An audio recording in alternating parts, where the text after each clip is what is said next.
Lieben und willkommen zurück zu dieser neuen Anleitung. Für diesen Fledermauspulli benötigt ihr entweder euren Brustumfang oder aber, wenn der Fledermauspulli über den Bobbes gehen soll, euren Hüftumfang. Vor allen Dingen, wenn ihr sagt, eure Hüfte ist breiter als euer Brustumfang. Das ist ganz wichtig. Ich gehe hier wie immer von einer Größe M aus. Das sind in etwa 100 cm. Diese teile ich durch 2, damit ich die Maße fürs Vorder- und fürs Rückteil rausbekomme. Komme somit auf 50. Auf diese Maße rechnet ihr nochmal plus 5 cm drauf, also komme ich auf 55 cm und ihr entsprechend auf eure Maße. Also egal für welche Größe ihr häkelt, Brustumfang oder Hüftumfang, geteilt durch 2 plus 5. Die 55 sind nun die Breite fürs Vorder- und fürs Rückteil. Ich schlage jetzt gleich eine Kette aus Stäbchen an auf die Maße 55 cm. Dann zähle ich die Maschen durch und die Maschenanzahl sollte teilbar durch 8 plus 3 sein. Also egal wie lang eure Kette ist, einmal durchzählen, teilbar durch 8 plus 3 Maschen mehr. Als nächstes werden wir dann erst einmal eine kleine Fläche häkeln und eine Höhe von ca. 20 cm.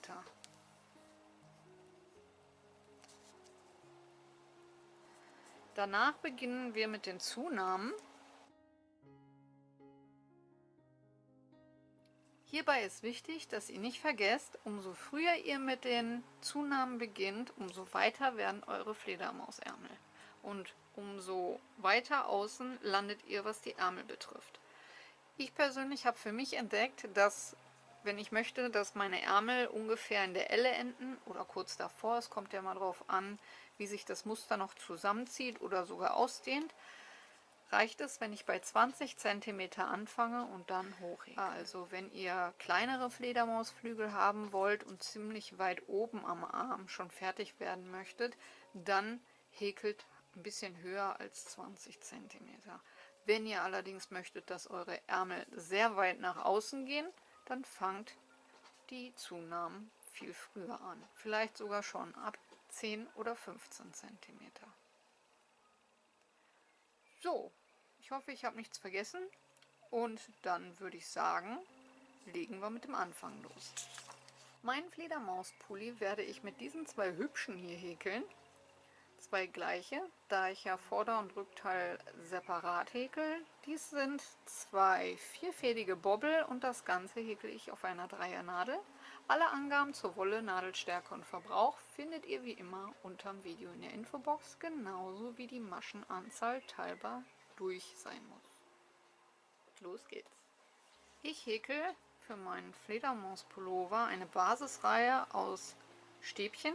Ihr könnt natürlich mit einer Luftmaschenkette beginnen, dann nehmt aber eine halbe bis ganze Nadelstärke größer, damit die Kette schön elastisch bleibt. Ansonsten könnt ihr mit mir den Fußschlingenanschlag mit Stäbchen mitarbeiten.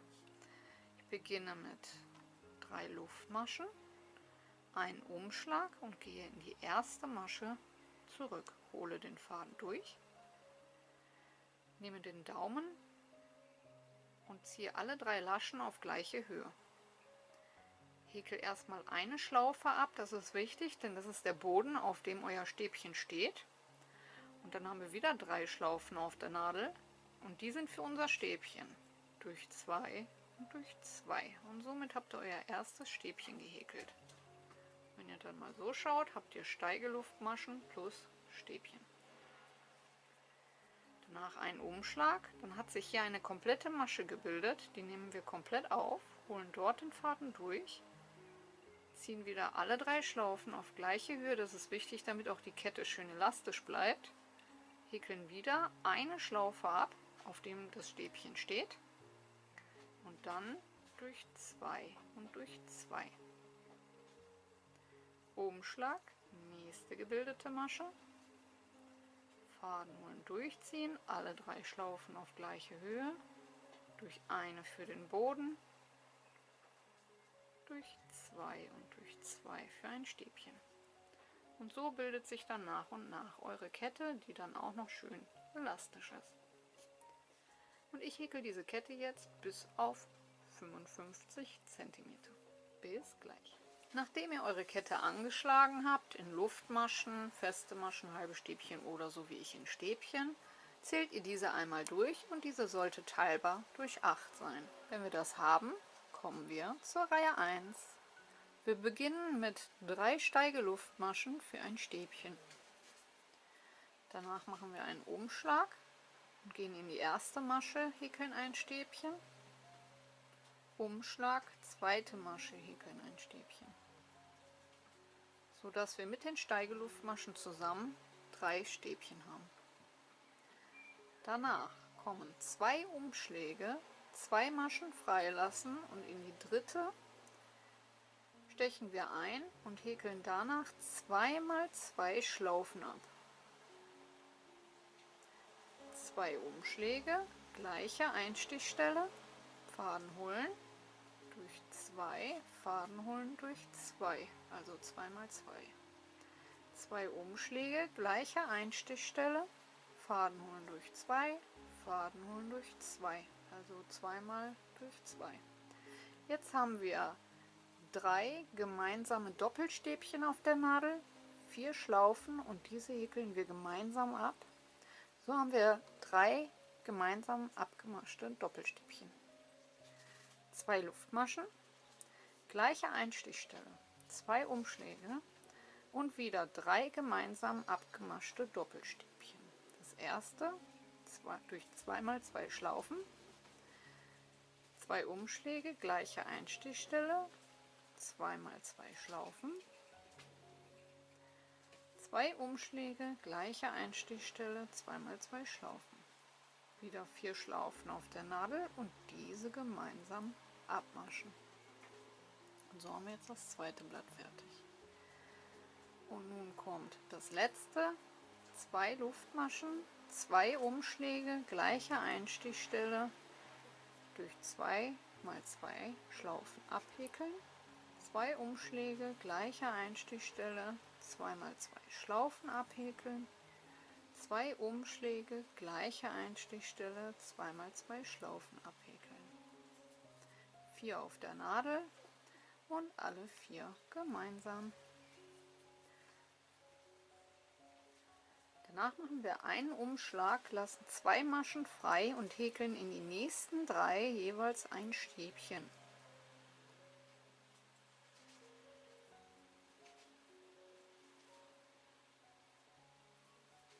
Dadurch schlägt das Ganze so ein bisschen einen Bogen und wölbt sich. So soll es aber auch sein.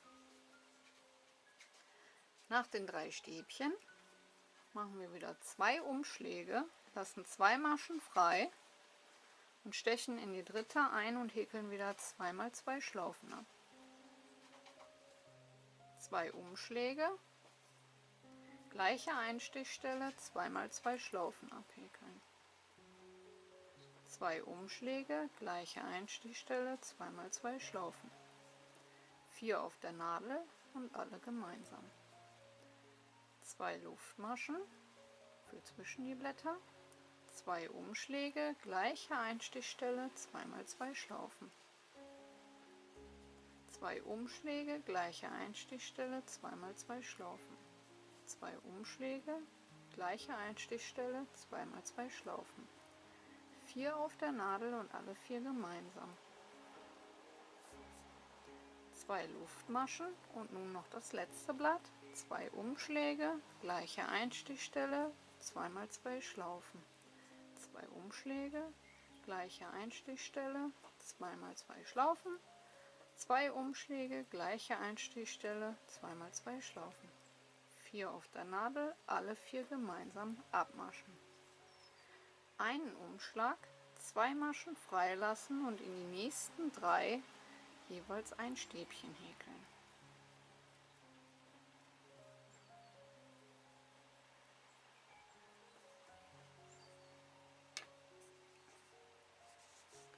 Und so nun die ganze Reihe. Und zum Schluss haben wir unsere 4 Maschen noch. Ich lasse 2 frei und häkel in die letzten beiden jeweils ein Stäbchen und in die Steigeluftmaschen, die zweite Masche von unten angezählt, das letzte und dritte Stäbchen hinein. So, und dann haben wir Anfang und Ende. Gleich kommen wir zur Reihe 2. Diese ist ganz einfach. Wir häkeln mit festen Maschen, also machen wir eine Steigeluftmasche und wenden. Die festen Maschen, die nun kommen, werden immer in die hintere Schlaufe einer Masche einstechen und eine feste Masche abhäkeln. Hintere Schlaufe, eine feste Masche abhäkeln. Hintere Schlaufe, eine feste Masche abhäkeln. Das Einzige, worauf wir jetzt achten müssen, ist, dass wir immer 3 feste Maschen über die 3 Stäbchen häkeln. Über den Bogen allerdings dürfen nur 5, weil sonst hättet ihr am Ende viel mehr als hier unten. Dazu lassen wir immer die Masche am äußeren Blatt aus, sowohl links als auch rechts.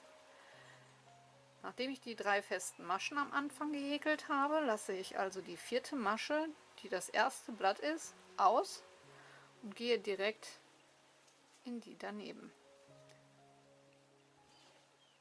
Dann die danach, das sind dann die 2 von den Luftmaschen.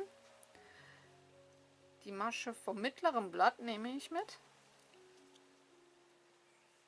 und nochmal die 2 von der Luftmaschenkette. Dann habe ich schon meine 5. Dann lasse ich wieder die Masche vom äußeren Blatt aus und häkel über die nächsten 3 Stäbchen jeweils eine feste Masche.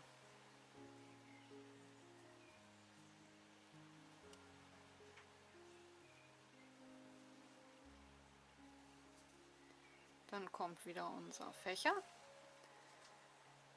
Die erste Masche vom ersten Blatt auslassen, die 2 von der Kette mit jeweils einer festen Masche behäkeln, die mittlere vom Blatt mit einer festen Masche und die 2 danach von der Luftmaschenkette der Vorreihe. Die eine Masche vom äußeren Blatt wieder freilassen und über die nächsten 3 Stäbchen jeweils eine feste Masche. Also eine ganz einfache Reihe. Und durch das Einstechen in der hinteren Schlaufe ergibt sich so eine leichte Schaffelung. Und umso höher wir häkeln, umso schöner sieht es dann aus, denn das hebt dann so ein bisschen die Tulpenköpfe hervor. Und so nun bis zum Ende. Und am Ende der Reihe über die letzten 3 Stäbchen auch die letzten 3 Maschen, wobei die letzte Masche seitlich in der zweiten Masche von unten in den Steigeluftmaschen der Vorreihe gehäkelt wird.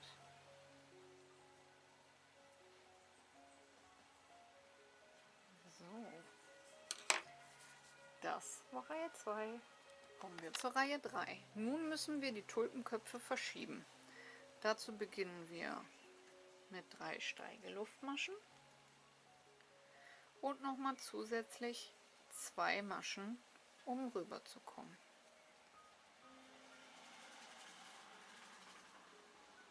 Dann machen wir 2 Umschläge und stechen in das erste Stäbchen, also in die Steigeluftmaschen ein und häkeln dort 2 mal 2 Schlaufen ab.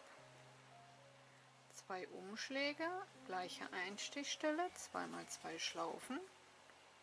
2 Umschläge, gleiche Einstichstelle, 2 mal 2 Schlaufen. 4 Schlaufen auf der Nadel und alle gemeinsam. Danach kommen 3 Stäbchen genau in die Mitte über dem Tulpenkopf der Vorreihe. Das wäre dann hier. Ein Stäbchen, 2 Stäbchen und 3 Stäbchen.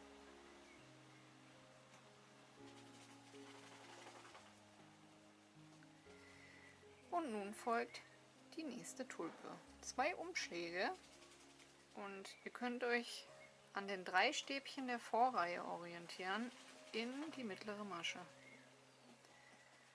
2 mal 2 Schlaufen abhäkeln. 2 Umschläge, gleiche Einstichstelle, 2 mal 2 Schlaufen. 2 Umschläge, gleiche Einstichstelle, 2 mal 2 Schlaufen.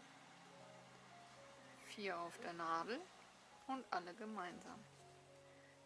2 Luftmaschen, 2 Umschläge, gleiche Einstichstelle, 2 mal 2 Schlaufen. 2 Umschläge, gleiche Einstichstelle, 2 mal 2 Schlaufen. 2 Umschläge, gleiche Einstichstelle, 2 mal 2 Schlaufen. 4 auf der Nadel und alle gemeinsam. Das war unser zweites Blatt, 2 Luftmaschen und dann kommt jetzt noch das dritte. 2 Umschläge, gleiche Einstichstelle, 2 mal 2 Schlaufen. 2 Umschläge, gleiche Einstichstelle, 2 mal 2 Schlaufen. 2 Umschläge, gleiche Einstichstelle, 2 mal 2 Schlaufen, 4 auf der Nadel und alle gemeinsam. Danach orientieren wir uns wieder an der Blüte der Vorreihe, nehmen uns die Mitte, das wäre ungefähr hier, und häkeln dort wieder unsere 3 Stäbchen.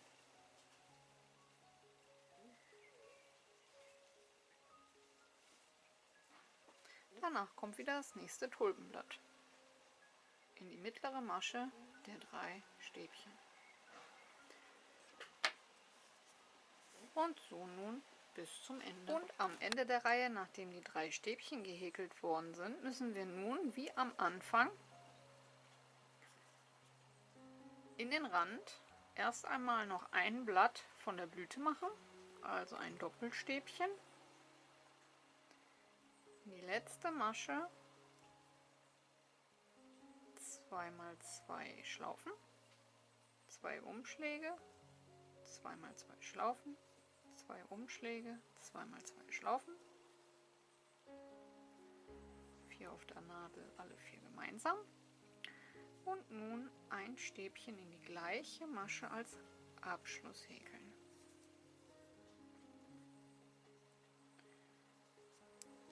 Und nun 2 Luftmaschen und ein Stäbchen in die gleiche Masche als Abschluss häkeln.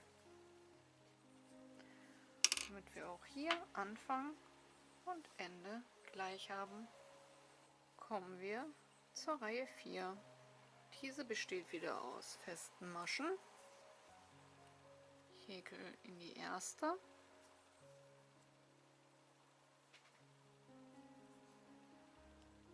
in die zweite und in die dritte Masche jeweils eine feste Masche. Denn hier haben wir eine halbe Blüte und in den Blüten kamen ja immer 5 feste Maschen hinein. Danach lasse ich wieder diese eine Masche von dem Blütenblatt aus und häkel 3 feste Maschen über die nächsten 3 Stäbchen. Alles natürlich wieder in die hintere Schlaufe einer Masche. Dann kommen wir wieder zur Blüte. Am äußeren Blütenblatt diese feste Masche auslassen und in die Luftmaschenkette der Vorreihe jeweils eine feste Masche, also 2 Stück.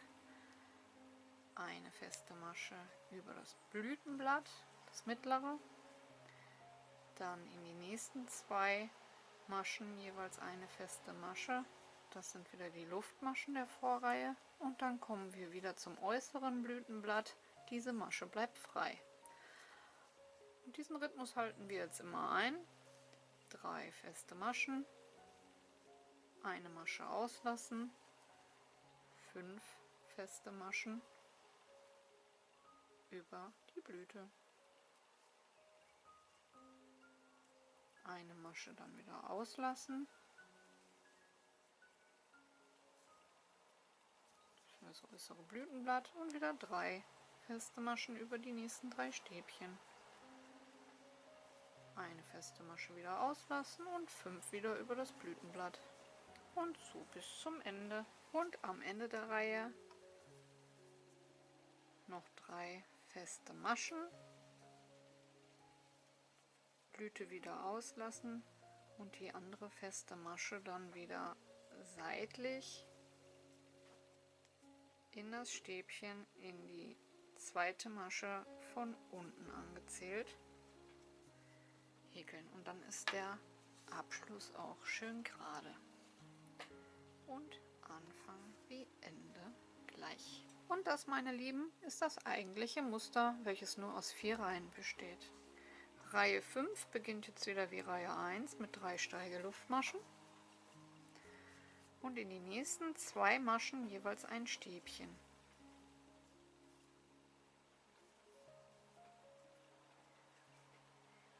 Dann haben wir optisch unsere 3 Stäbchen. 2 Umschläge, 2 Maschen freilassen und dort die nächste Tulpe hineinhäkeln. 2 mal 2 Schlaufen, 2 Umschläge, gleiche Einstichstelle, 2 mal 2 Schlaufen, 2 Umschläge, gleiche Einstichstelle, 2 mal 2 Schlaufen. Alle 4 Schlaufen gemeinsam abmaschen, erstes Blatt fertig.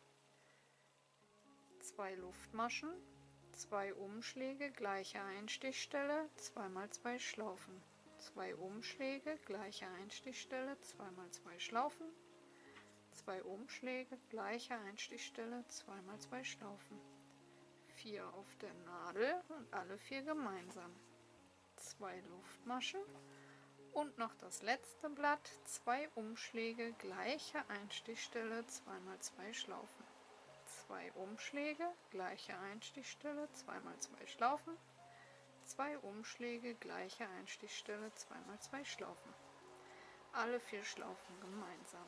Und danach 2 Maschen freilassen und in die nächsten 3 Maschen jeweils ein Stäbchen häkeln, sodass wir auch hier wieder unsere 3 Stäbchen verteilt haben. Danach wieder 2 Maschen freilassen und ab in der dritten wieder den Tulpenkopf häkeln.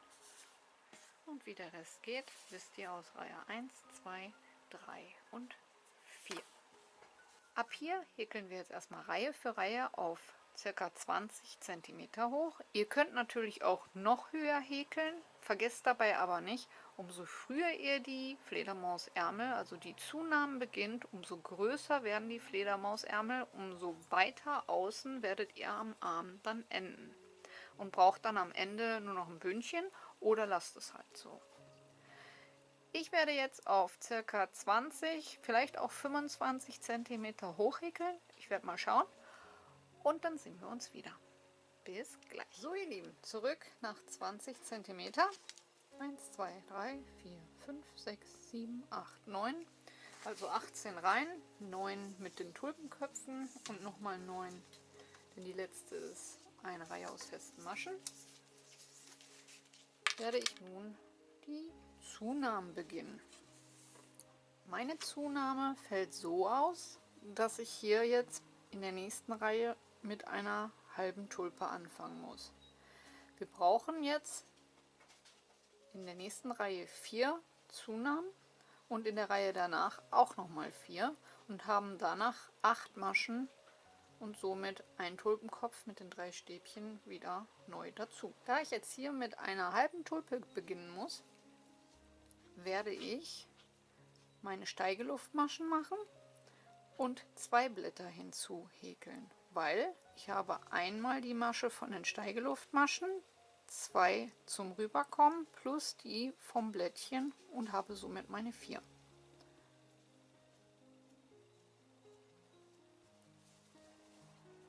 So, 2 Umschläge, steche wie auch bei der halben Tulpe direkt am Fuß ein und häkel dort das erste Blatt.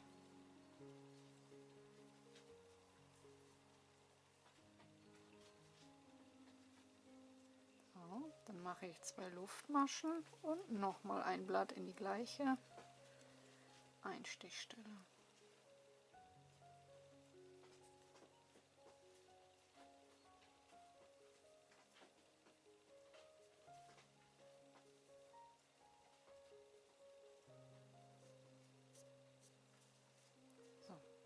Und danach wieder in der Mitte des Tulpenkopfes der Vorreihe die 3 Stäbchen.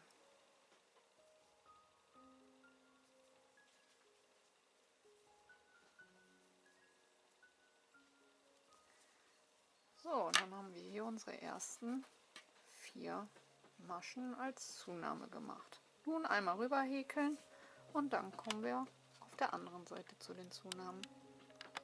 Die nächste Reihe sind dann wieder feste Maschen. Eine Luftmasche wenden und in die erste Masche, die hat sich hier bei mir so ein bisschen zusammengezogen, müssen wir nun 4 feste Maschen hineinhäkeln und haben somit 3 mehr. Und in die zweite häkle ich 2 hinein und habe somit meinen Ausgleich von 4. Hier ist das Blatt. Das ist aber das mittlere, da wird drüber gehäkelt. So, und hier ist das äußere, da lasse ich dann wieder eine Masche frei. So, und dann habe ich 2, 4, 6, 8, 9 Maschen am Anfang bis vor das letzte Blütenblatt gehäkelt. Dann lasse ich ja hier eine Masche frei wie immer und häkle meine 3 festen Maschen über die 3 Stäbchen. Und dann kommt, wie wir es kennen, wieder 1 freilassen, 5 über den Tulpenkopf, danach wieder eine freilassen, 3 über die Stäbchen, eine freilassen, 5 über den Tulpenkopf. Und das Ganze bis zum Ende. Und am Ende der Reihe, hier muss ich wieder die eine Masche auslassen. 1, 2, 3. Hier hat sich eine Masche leider etwas zusammengezogen. 4. So, die vorletzte 5 und 6, also einmal verdoppeln. Und die letzte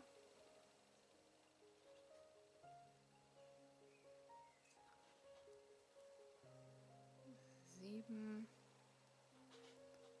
8 und 9. So, dass wir auch hier unsere 9 Maschen bis zu der ausgelassenen gehäkelt haben. Und das war unsere zweite Zunahme. Für die nächste Zunahmereihe werden wir jetzt nicht mit einer vollen Blüte anfangen, sondern wieder mit einer halben. Ich habe euch hier mal die Marker gesetzt. Hier sind die 3 Stäbchen, also muss hier ein Blütenkopf drüber, ein kompletter, da das Muster jetzt wieder verschoben wird. Das heißt, über den halben Blütenkopf, über das erste Blatt, müssen ja unsere 3 Stäbchen. Dann lassen wir 2 frei und dann müsste hier eigentlich ein Blütenkopf rein. Das erspare ich mir und setze das direkt an den Anfang und überspringe die Maschen einfach. Ich beginne also wie gehabt mit meinen Luftmaschen und mache 2 Blätter direkt in den Anfang.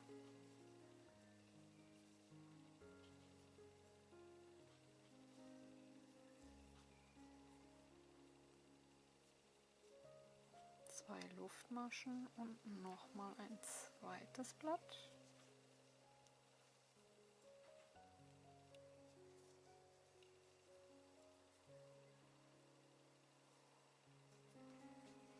Und gehe dann, wie ihr es kennt, in der Mitte über dem Blatt der Vorreihe und mache dort meine 3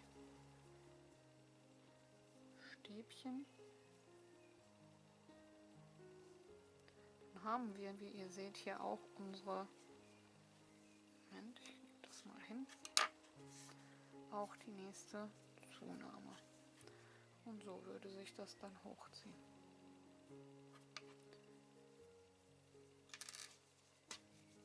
Als nächstes kommt wieder eine komplette Blüte und das Ganze häkle ich, wie ihr es schon kennt, zum Ende der Reihe. Und am Ende der Reihe angekommen, so wie am Anfang, in die letzte Masche ein Blütenblatt,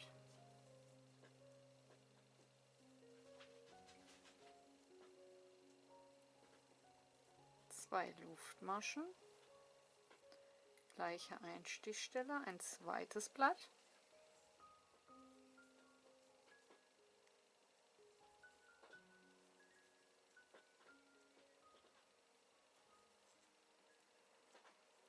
zwei Luftmaschen und mit einem Doppelstäbchen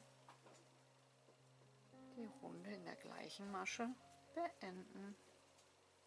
Dann haben wir hier auch unsere Vierer-Zunahme geschaffen. Wenn euch die Zunahmen zu stark sind, dann bleibt bei einem Blatt anstatt bei zwei und macht halt immer noch, wo die festen Maschen sind, die 4 Zunahmen.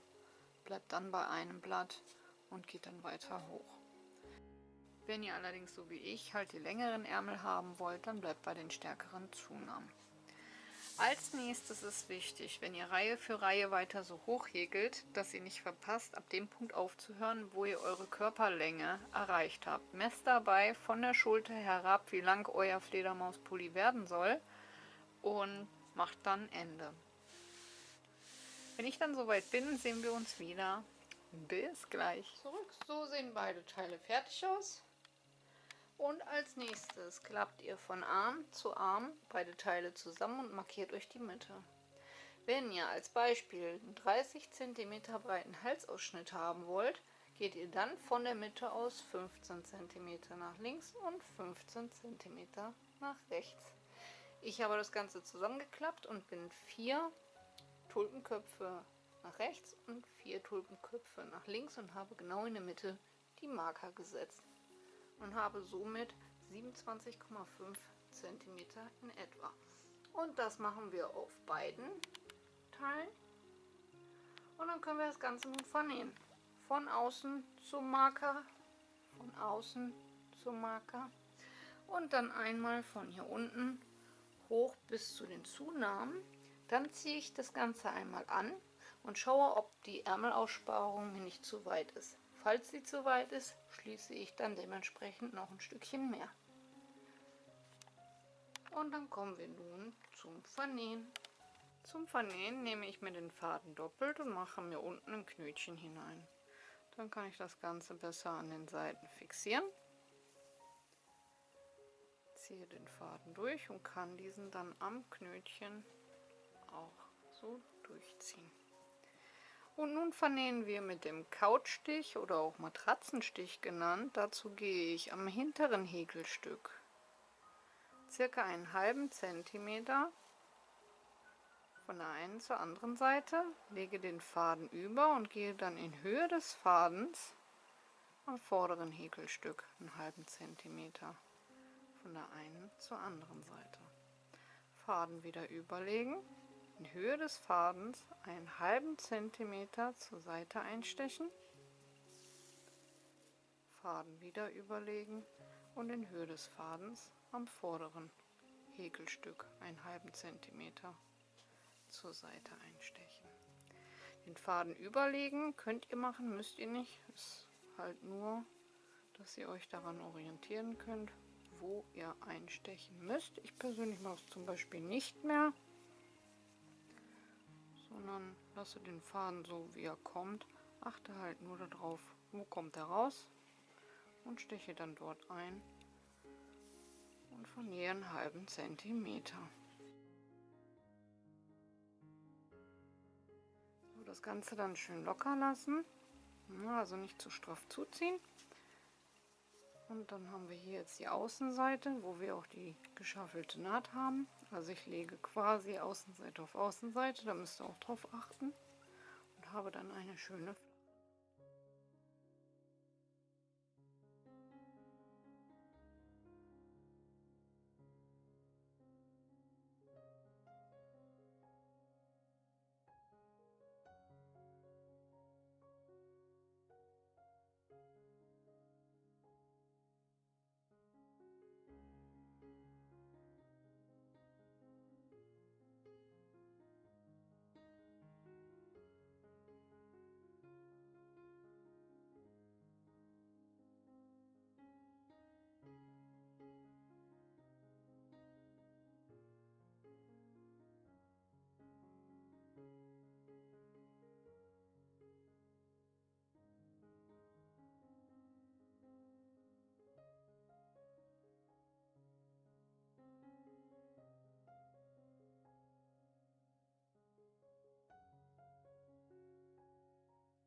Und so sieht der Fledi am Ende aus. Ich hoffe, euch hat die Anleitung gefallen und ihr seid gut mitgekommen. Vergesst nicht, eure Bewertung dazulassen, wie immer ganz, ganz wichtig. Kanal abonnieren ist kostenlos, Glöckchen drücken und kein Video mehr verpassen. Und ansonsten wünsche ich euch viel Spaß beim Nachwerkeln. Lasst die Nadeln glühen und wir hören uns beim nächsten Mal. Bis dahin. Ciao, ciao.